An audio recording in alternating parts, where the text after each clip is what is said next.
So this question about how much and how often to fertilize is one we get a lot. And it's kind of tough to answer because there's... What's up, Lazy Dog fam? Hope all y'all are having a wonderful day. It is Friday, October 25th here in South Georgia. And on today's video, we're going to try to answer the simple yet complicated question of how often you should feed your garden. I'm going to talk about some considerations that you should think about, and then I'm going to kind of give you my simplified feeding plan for some of these cool season veggies we've got growing. So in these 3 rows, we've got some cool season veggies that we transplanted a few weeks ago. Got some kale, some collards, some cabbage, some broccoli, and some cauliflower, and got a little bit of volunteer garlic over there in the middle. So if we look closer at some of these cabbage transplants here, we can see they're doing pretty well. Besides the fact they don't really like these 88-degree temperatures out here today, they've overcome any transplant shock, started to put on new leaves, and those leaves are getting larger. Now when we planted those, we did put down a relatively balanced granular fertilizer, the Coop Grow, but I know from personal experience in my soil that for these particular veggies, that's not going to be enough. We're going to have to feed them at least one more time. So this question about how much and how often to fertilize is one we get a lot. And it's kind of tough to answer because there's not a one-size-fits-all solution for everybody.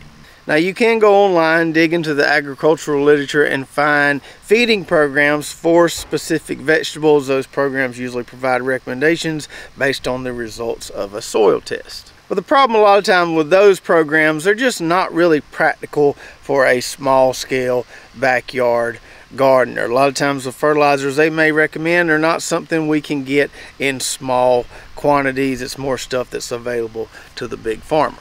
So if we accept the fact that there's not a one-size-fits-all solution for everyone, what are some things we should consider that maybe point us in the right direction and give us a better idea of how much and how often? So the first consideration is, what type of soil do you have? So if you have sandy soil like we do down here, you're probably going to have to feed your plants more often because that sandy soil doesn't hold organic matter or nutrients very well. Also, if you're growing in raised beds, that soil is typically nice and soft and loose. Water's going to flush right through it and flush some of those nutrients out as well. So raised beds typically need more frequent feedings. Now the second consideration is the nutrient requirements of each specific vegetable that we're trying to grow. You'll hear me use the term heavy feeder a lot of times when we refer to specific vegetables that need more feeding. They're a little more hungry than others. And in reference to this particular plot beside me, if we take that cabbage for example, cabbage is considered a heavy feeder. I know I'm going to have to feed those cabbage plants more to get optimal performance than I would say something like my kale. And the third consideration has to do with the growth cycle of that specific vegetable you're trying to grow. So some vegetables are a one-time harvest like cabbage, broccoli, cauliflower. Now I know you will get side shoots on broccoli and cauliflower sometimes, but we generally think of that as a one-time harvest. So we've got plants that are a one-time harvest, then we've got plants that are multiple harvests like kale, collards for example, that will harvest maybe 10 times throughout their lifetime.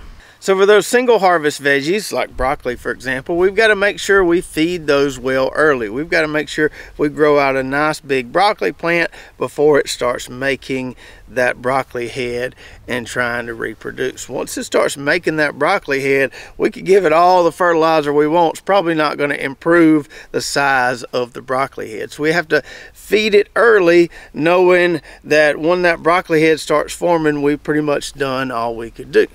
Now on the contrary, these repeat harvest veggies like the kale and the collards provide a little more leniency. So my collard plants upon my first harvest could just look okay. I could strip those bottom leaves, just take what I got, cook those up, but then I could feed those plants and my second harvest could be better than my first harvest. I've got more leniency there because that plant is going to keep producing. And then the fourth consideration is whether you're using organic fertilizers, synthetic fertilizers, or maybe a combination of both. So most of us know that organic fertilizers are going to provide more of a slow and steady feeding, whereas synthetic fertilizers are going to provide a quick pop. We can use those synthetic fertilizers as kind of a rescue fertilizer sometimes if we need to. But very different programs there as far as how they feed the plants. You can give your plants some synthetic fertilizer, but you need to realize that it may run out and then your plant doesn't really have anything left in the soil there to work with. Whereas with the organic stuff, it may not give you an instant gratification, but you know those nutrients are still there, so you can feed the plants better over the long term. And then the fifth and final consideration is simply how high of a bar are you setting for yourself?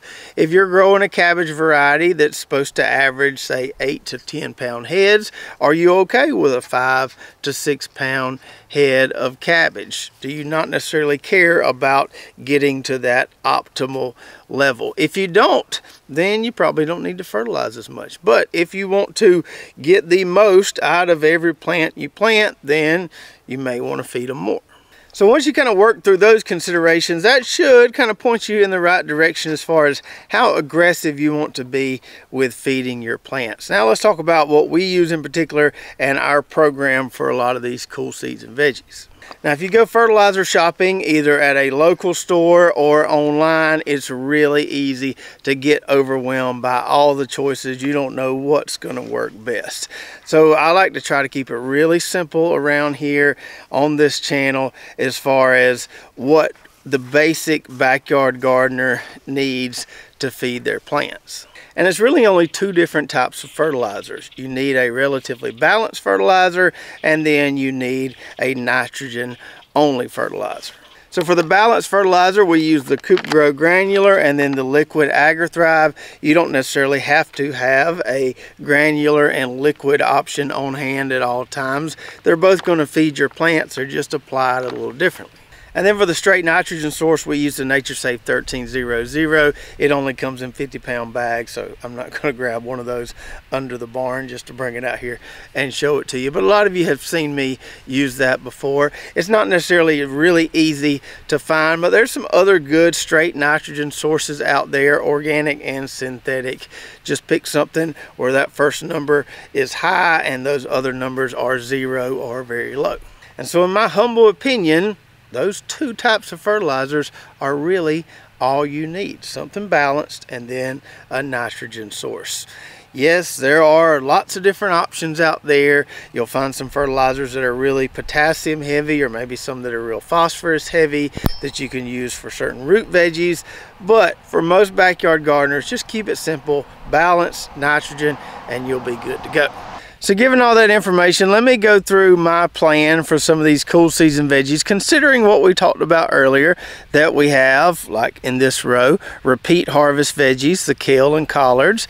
We have single harvest veggies like broccoli and cauliflower here. And then we've also got a single harvest veggie in cabbage, but this one's a heavy feeder.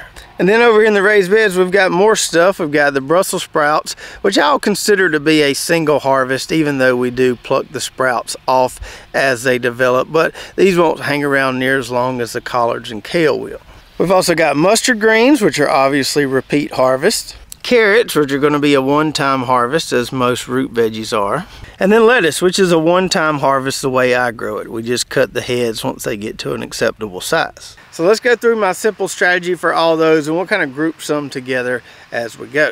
So starting out with the lettuce, which is the easiest of them all, as I told you on that last video, just put down some granular balanced fertilizer at planting, and that's all you need. That's all you need to carry them the distance, because it is a one-time harvest and a relatively fast growing vegetable. Now, I don't grow a lot of radishes, but I would also group radishes into that category. Anything that's a one-time harvest is growing really fast. Usually just putting down a pre-plant fertilizer is going to be enough to give you some really good results. And then moving along, we've got the root veggies, so things like carrots and beets, root veggies that take a little longer to grow out than something like radishes. So for those carrots and beets, we're just going to give them something balanced, and I'm going to do that probably every 3 to 4 weeks. Let's just say once a month. So once a month we would either sprinkle some of that Coop Grow alongside our carrot rows, or mix up some of that AgriThrive in a bucket and pour it alongside our carrot rows. I think once a month is a good schedule for root veggies in the cool season. Then we've got the broccoli and the cauliflower, and we're going to stay with a balanced fertilizer on those, but we're going to bump it up to every 2 to 3 weeks because we don't have that much time, as I mentioned earlier. With the carrots, we got a little longer grow out window where we can come in and rescue them a little bit. With the broccoli and the cauliflower, not so much. So I'm probably going to give mine a dose here pretty soon, and then just kind of assess. I may need to put some more down, I may not need to. Sometimes if you've got some pretty good healthy soil, you can get away with just a pre-plant and then one additional fertilization on broccoli and cauliflower. And then we've got the repeat harvest stuff, the greens like the mustard, the collards, and the kale. I think it's a good idea to feed those every time you harvest. But that's going to depend a lot upon how often you're harvesting. For those mustard greens, we're usually harvesting those every 3 to 4 weeks, so feeding them that often works pretty good. But for my collard plants here, I'm probably not going to harvest all those plants in that row at one time because I don't need that many collards at one time. So I would probably harvest half the row 1 week, wait another week or two, harvest the other half of the row. But somewhere in there, I'll average it out to feed them, you know, at least once per harvest, although each plant isn't getting harvested at the same time.